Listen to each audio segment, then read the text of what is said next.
Chapter 3 salient features of the Indian constitution. आइए इस chapter को समझते हैं। एक बार का जिक्र है, इंडिया के लोगों को लगा कि हमें एक ऐसा सिस्टम चाहिए जो हमें एक साथ और शांति से जीने में मदद करे। इसलिए जब 1947 में इंडिया को आज़ादी मिली तो कुछ समझदार लोग इकट्ठा हुए और सोचा कि देश को चलाने के लिए एक कॉन्स्टिट्यूशन बनाना जरूरी है। ये कॉन्स्टिट्यूशन ऐसे ही बना जैसे हम घर के एक रूल बुक बनाते हैं, ताकि हर किसी को पता हो क्या करना है और क्या नहीं करना। कॉन्स्टिट्यूशन क्या है? कॉन्स्टिट्यूशन एक ऐसी रूल्स और प्रिंसिपल का सेट है जो बताता है कि सरकार कैसे काम करेगी और लोगों के साथ उसका क्या रिश्ता होगा। ये लोगों के राइट्स और ड्यूटीज डिफाइन करता है और ये इस बात का भी ध्यान रखता है कि हर कोई बराबर है। जैसे एक स्कूल में प्रिंसिपल और टीचर के अलग अलग काम होते हैं, वैसे ही कॉन्स्टिट्यूशन ने सरकार और आम लोगों के काम और जिम्मेदारियों भी फिक्स की है। इसको हम देश का फंडामेंटल लॉज ऑफ लैंड या सुप्रीम लॉ कहते हैं। इसका मतलब है कि अगर किसी और रूल्स से कॉन्स्टिट्यूशन का रूल अलग है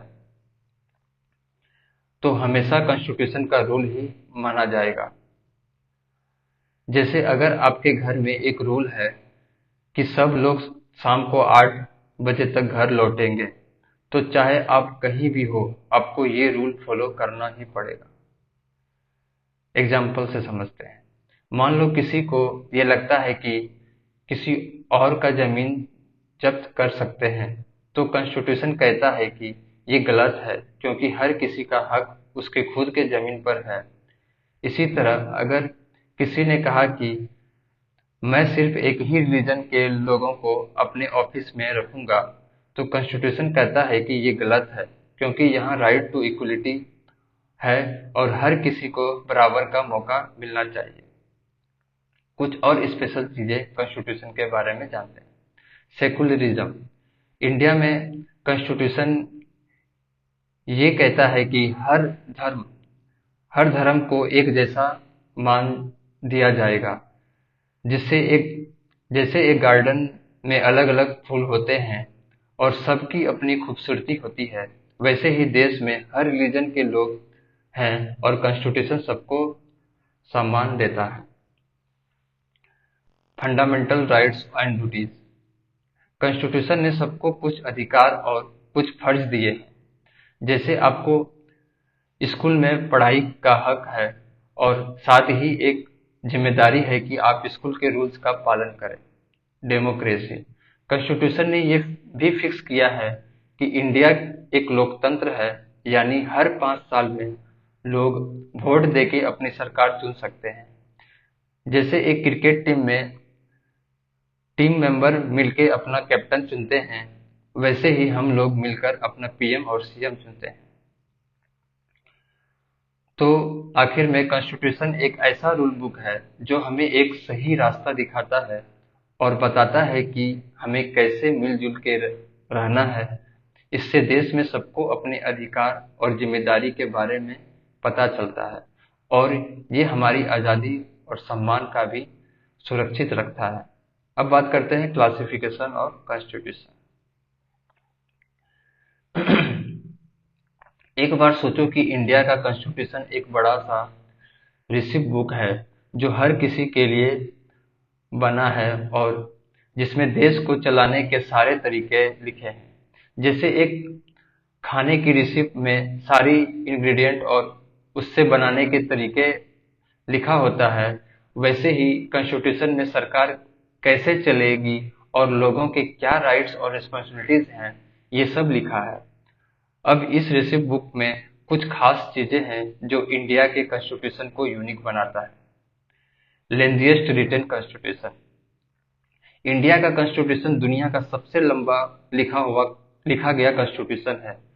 जब 1949 में ये बना था तो इसमें एक प्रीएम्बल, 395 आर्टिकल्स और 8 शेड्यूल थे। अब आज के समय में इसमें लगभग 470 आर्टिकल्स और 12 शेड्यूल हैं। सोचो, ये इतना लंबा इसलिए है क्योंकि इंडिया एक बहुत बड़ा और डाइवर्स देश है और हर किसी के मुद्दों को एड्रेस करना जरूरी है। जैसे एक बड़े परिवार में हर मेंबर के लिए कुछ अलग रूल्स होते चाहिए, वैसे ही इस कॉन्स्टिट्यूशन में हर स्टेट और कम्युनिटीज के लिए प्रोविजन है, ड्रॉन फ्रॉम वेरियस सोर्सेस। हमें अपने कॉन्स्टिट्यूशन में दुनिया के अलग अलग देशों के बेस्ट आइडियाज को इंक्लूड किया है। जैसे हम अपने किचन में नए नए रेसिपी ट्राई करते हैं और कहीं से नए आइडियाज लेते हैं, वैसे ही हमें अपने कॉन्स्टिट्यूशन में यूएस, यूके, आयरलैंड, फ्रांस और जापान जैसे देशों से कुछ अच्छे प्रिंसिपल लिए हैं। ये गवर्नमेंट ऑफ इंडिया एक्ट 1935 से भी कुछ चीजें लेते हैं जो ब्रिटिश रूल के समय का एक कानून था। मतलब हमने दुनिया भर के बेस्ट आइडियाज को अपने हिसाब से मिक्स किया है। Federal system with unitary bias. India का कॉन्स्टिट्यूशन फेडरल सिस्टम पर बेस्ड है, पर थोड़ा यूनिटरी बायस भी रखता है। फेडरल का मतलब होता है कि दो सरकारें हैं, एक सेंटर में और एक स्टेट में। सेंटर और स्टेट के पावर्स डिवाइड किए गए हैं, जिसमें लिखा है कि कौन क्या करेगा। जैसे स्कूल में एक प्रिंसिपल होता है और हर क्लास का एक टीचर, वैसे ही यहाँ सेंटर और स्टेट के बीच रोल्स फिक्स्ड है। पर कुछ सिचुएशन में सेंटर का रोल ज्यादा स्ट्रांग है, जैसे इमरजेंसी सिचुएशन में। अगर कुछ बड़ा क्राइसिस आ जाए तो सेंटर के पास पावर है कि वो देश को संभाले। ये सिस्टम कुछ कुछ वैसे हैं जैसे घर में मम्मी पापा डिसीजन लेते हैं जब किसी बड़ी प्रॉब्लम का सामना होता है। चाहे वैसे घर में सबको अपने रोल्स और रिस्पॉन्सिबिलिटीज हो सकते हैं। Rigidity and flexibility. हमारे कॉन्स्टिट्यूशन ना तो बिल्कुल रिजिड है जैसे यूएस का, और ना ही बिल्कुल फ्लेक्सिबल जैसे ब्रिटेन का, बल्कि ये दोनों का एक मिक्स्ड है। कुछ ऐसे रूल हैं जिनके बदलने के लिए पार्लियामेंट में मेजोरिटी चाहिए होती है, पर कुछ ऐसे भी हैं जो आसानी से बदल सकते हैं। जैसे हमारे घर में कुछ रूल फिक्स्ड होते हैं, जैसे कि सब लोग शाम को एक साथ डिनर करेंगे, पर कुछ रूल्स फ्लेक्सिबल हो हैं जो सिचुएशन के हिसाब से चेंज हो सकते हैं। Parliamentary form of government. India ने ब्रिटिश पार्लियामेंट्री सिस्टम को अपनाया है, जिसमें पार्लियामेंट के पास ज्यादा पावर होता है और प्राइम मिनिस्टर और उनकी टीम पार्लियामेंट के सामने जवाबदेह होते हैं। इसका मतलब है कि यहाँ जो एग्जीक्यूटिव है वो पार्लियामेंट के कंट्रोल में है, और अगर वो अच्छा काम नहीं करते तो उन्हें चेंज किया जा सकता है। जैसे एक क्लास में मॉनिटर की जिम्मेदारी होती है कि वो अपने क्लासमेट के सामने आंसरेबल हो, और अगर वो अपना काम ठीक से नहीं करता तो टीचर उसे हटा भी सकता है। तो इंडिया का कॉन्स्टिट्यूशन एक ऐसा बैलेंस सिस्टम है जो हर सिचुएशन के लिए तैयार है और लोगों की नीड्स को ध्यान में रखता है। ये दुनिया का बेस्ट आइडियाज का एक मिक्स है और हमेशा सबके भले के लिए काम करता है। अब बात करते हैं integrated and independent judiciary.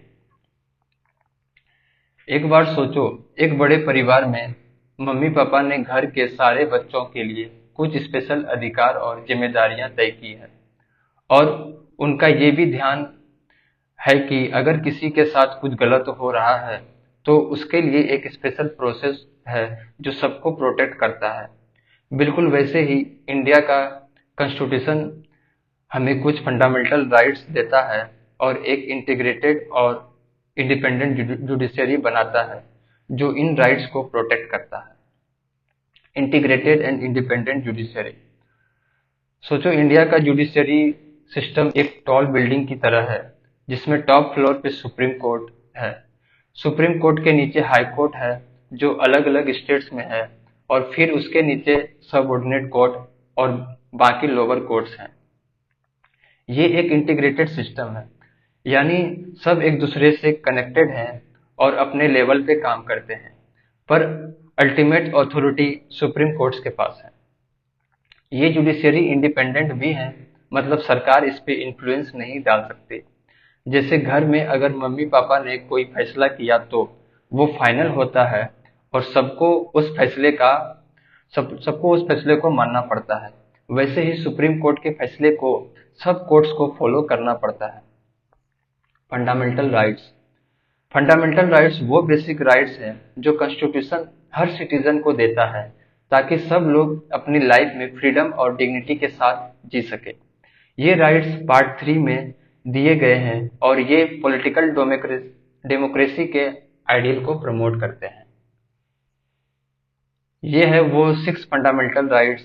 Right to equality article 14 to 18। इसका मतलब है सब लोग बराबर है और किसी के साथ भेदभाव नहीं होगा। जैसे एक स्कूल में हर स्टूडेंट को इक्वल ट्रीटमेंट मिलता है, वैसे ही सबको समान मौका मिलना चाहिए, चाहे वो किसी भी कास्ट, रिलीजन या जेंडर से हो। Right to freedom article 19 to 22। इसका मतलब है कि हर किसी को अपनी बात बोलने, घूमने, अपने बिजनेस करने और अपना प्रोफेशन चुनने का अधिकार है। जैसे घर में सबको अपने हिसाब से जीने का फ्रीडम होता है, लेकिन कुछ रूल्स के साथ, वैसे ही ये फ्रीडम भी कुछ लिमिट्स के साथ दिए गए हैं। Right against exploitation article 23-24। इसका मतलब है कि किसी भी इंसान से जबरदस्ती काम नहीं करवाया जा सकता और बच्चों को फैक्ट्री या रिस्की जगह पे काम करने नहीं भेजा जा सकता। जैसे घर में अगर कोई बड़े भाई बहन छोटे बच्चों से उनकी मर्जी के बिना काम कराते हैं तो मम्मी पापा उसे रोकते हैं, वैसे ही कॉन्स्टिट्यूशन भी एक्सप्लॉयटेशन को रोकता है। Right to freedom of religion article 25 to 28। हर किसी को अपने धर्म को मानने और प्रैक्टिस करने का हक है। जैसे एक गार्डन में अलग अलग तरह के फूल होते हैं और सब अपनी खूबसूरती दिखाते हैं, वैसे ही इंडिया में सबके पास अपना धर्म अपनाने का फ्रीडम है। Cultural and educational rights article 29-30। ये राइट्स अलग अलग कम्युनिटीज को अपनी कल्चर को प्रिजर्व करने और अपनी लैंग्वेज में एजुकेशन लेने का हक है। जैसे स्कूल में हर स्टूडेंट अपने बैकग्राउंड के हिसाब से कुछ यूनिक टैलेंट लेकर आते हैं और स्कूल उनको प्रमोट करता है, वैसे ही ये राइट्स हर कम्युनिटीज के राइट्स को प्रमोट करता है। Right to constitutional remedies article 32। ये सबसे खास राइट्स है क्योंकि अगर किसी का फंडामेंटल राइट्स वायलेट हो रहा है तो वो सुप्रीम कोर्ट या हाई कोर्ट जा सकता है। जैसे अगर किसी स्कूल में टीचर किसी स्टूडेंट के साथ अनफेयर हो रहा है तो वो प्रिंसिपल के पास कंप्लेंट कर सकता है। वैसे ही इस राइट्स के जरिए हम कोर्ट के पास अपने राइट्स को प्रोटेक्ट करने जा सकते हैं। अब बात करते हैं सोर्सेस ऑफ द कॉन्स्टिट्यूशन। एक बार का जिक्र है कि इंडिया को आजादी मिलने के बाद एक नई कॉन्स्टिट्यूशन बनानी थी, पर यह आसान काम नहीं था। इंडिया एक बहुत बड़ा और डाइवर्स देश है, तो कॉन्स्टिट्यूशन बनाते वक्त ये जरूरी था कि अगले हर एंगल को कंसिडर किया जाए। जैसे हम घर के नए रूल्स बनाने वक्त कुछ अच्छी चीजें अपने पड़ोसी या दूसरे घर से एडॉप्ट कर लेते हैं, वैसे ही हमने अपने कॉन्स्टिट्यूशन में दुनिया के अलग अलग देशों से कुछ इंपॉर्टेंट फीचर्स को बोरो किया है। आइए उसे जानते हैं। Government of India act 1935। इसका बेस हमारे कॉन्स्टिट्यूशन के काफी पार्ट में दिखाई देता है। इससे हमें फेडरल स्कीम, गवर्नर का office, judiciary system, public service commission, emergency provision और कुछ एडमिनिस्ट्रेटिव डिटेल लिए। जैसे अगर किसी ने पहले ही एक इफेक्टिव सिस्टम बना रखा हो तो उससे आइडिया लेना हेल्पफुल होता है। वैसे ही हमने 1935 के एक्ट से कुछ इंपॉर्टेंट पार्ट्स अपने कॉन्स्टिट्यूशन में इंक्लूड किए। British constitution. ब्रिटिश सिस्टम से हमने काफी कुछ लिए क्योंकि ब्रिटिश सिस्टम वर्ल्ड फेमस था और इंडिया में भी ब्रिटिश रूल था। हमने वहां से parliamentary government, rule of law, single citizenship, cabinet system, parliamentary privileges, bicameralism और प्रीरोगेटिव रिट्स कोर्ट के स्पेशल ऑर्डर को अपनाया। जैसे हम किसी सक्सेसफुल ऑर्गेनाइजेशन के स्ट्रक्चर को कॉपी करते हैं ताकि वो हमारे यहाँ भी काम करे, वैसे ही हमने ब्रिटेन के काफी फीचर्स लिए। यूनाइटेड स्टेट्स अमेरिका का कॉन्स्टिट्यूशन से हमने fundamental rights, independent judiciary, impeachment of president, judicial review और सुप्रीम कोर्ट और हाई कोर्ट जजेस को रिमूव करने का प्रोसेस और वाइस प्रेसिडेंट का पोस्ट बोरो किया। ये सब फीचर्स हमने एक स्ट्रॉन्ग और फेयर सिस्टम बनाने में मदद करते हैं। जैसे घर में सबको अधिकार और ड्यूटीज डिफाइन होनी चाहिए, वैसे ही ये राइट्स और प्रोसेस देश में बैलेंस बनाए रखते हैं। आयरिश कॉन्स्टिट्यूशन आयरलैंड के कॉन्स्टिट्यूशन से हमने directive principle of state policies, president का इलेक्शन का तरीका और राज्यसभा में मेंबर का नॉमिनेशन का प्रोसेस बोरो किया। डीपीएसपी का मतलब है वो प्रिंसिपल जो सरकार को लोगों की भलाई के काम करने के लिए गाइड करते हैं। जैसे घर में पेरेंट्स के कुछ प्रिंसिपल होते हैं जो बच्चों की भलाई के लिए होते हैं। कैनेडियन कॉन्स्टिट्यूशन कनाडा से हमने federal system with strong centre, residuary power centre के पास, स्टेट गवर्नर का सेंटर द्वारा अपॉइंटमेंट और सुप्रीम कोर्ट का एडवाइजरी जुरिडिक्शन लिया। जैसे घर में पेरेंट्स के पास फाइनल डिसीजन लेने के पावर होता है, वैसे ही कुछ पावर्स हमने सेंटर को दिए हैं ताकि वो देश को यूनिटी के साथ संभाल सके। ऑस्ट्रेलियन कॉन्स्टिट्यूशन ऑस्ट्रेलिया से हमने कंकरेंट लिस्ट और दोनों हाउसेस का ज्वाइंट सीटिंग का कॉन्सेप्ट लिया। कंकरेंट लिस्ट का मतलब है कुछ सब्जेक्ट पर सेंटर और स्टेट दोनों का कंट्रोल होता है। जैसे घर में किचन में मम्मी पापा दोनों का कंट्रोल होता है और वो मिलकर मैनेज करते हैं। वेमर कॉन्स्टिट्यूशन ऑफ जर्मनी से हमने इमरजेंसी के टाइम पर फंडामेंटल राइट्स को सस्पेंड करने का प्रोविजन लिया। इमरजेंसी में कुछ स्पेशल पावर चाहिए होते हैं। जैसे घर में कोई बड़ी प्रॉब्लम हो तो नॉर्मल रूल्स को साइड में रख के सब प्रॉब्लम सॉल्व करते हैं। यूएसएसआर सोवियत यूनियन यूएसएसआर से हमने फंडामेंटल ड्यूटीज और प्रियम्बल में जस्टिस, सोशल, इकोनॉमिक और पॉलिटिकल का आइडिया लिया। फंडामेंटल ड्यूटीज हर सिटीजन के रिस्पॉन्सिबिलिटीज को डिफाइन करता है। जैसे घर में हर किसी का फर्ज होता है कि वो दूसरों का ख्याल रखे। फ्रेंच कॉन्स्टिट्यूशन फ्रेंच से हमने लिबर्टी, इक्वलिटी एंड और फ्रेटर्निटी के आइडियाज प्रियम्बल में लिए। जैसे एक टीम में सबको बराबर समझते हुए फ्रीडम और भाईचारा होना चाहिए, वैसे ही हमारे कॉन्स्टिट्यूशन में भी ये वैल्यूज है। South African constitution south Africa से हमने कॉन्स्टिट्यूशन में अमेंडमेंट करने का तरीका और राज्यसभा के मेंबर के इलेक्शन का प्रोसेस दिया। जैसे स्कूल के रूल्स को कभी कभी अपडेट करने की जरूरत होती है, वैसे ही कॉन्स्टिट्यूशन को भी बदला जा सकता है और उसके लिए एक स्पेशल प्रोसेस है। जापानीज कॉन्स्टिट्यूशन जापान से हमने प्रोसीड्यूर एस्टेब्लिश्ड बाय लॉ का कॉन्सेप्ट लिया, जो कहता है कि किसी भी इंसान को कैसे ट्रीट करना है वो लॉ से डिसाइड होगा। जैसे घर में कुछ रूल्स होते हैं जो बताते हैं कि किसी सिचुएशन में क्या एक्शन लेना है, वैसे ही ये प्रोसीड्यूर इंश्योर करता है कि सब कुछ लॉ के हिसाब से हो। इस तरह से इंडिया ने दुनिया भर के कॉन्स्टिट्यूशन से कुछ बेस्ट प्रैक्टिसेस और आइडियाज लिए हैं और उन्हें अपने कॉन्स्टिट्यूशन में इस तरह इंक्लूड किया है कि वो इंडिया के डाइवर्स कल्चर और नीड्स के साथ परफेक्टली फिट हो जाए।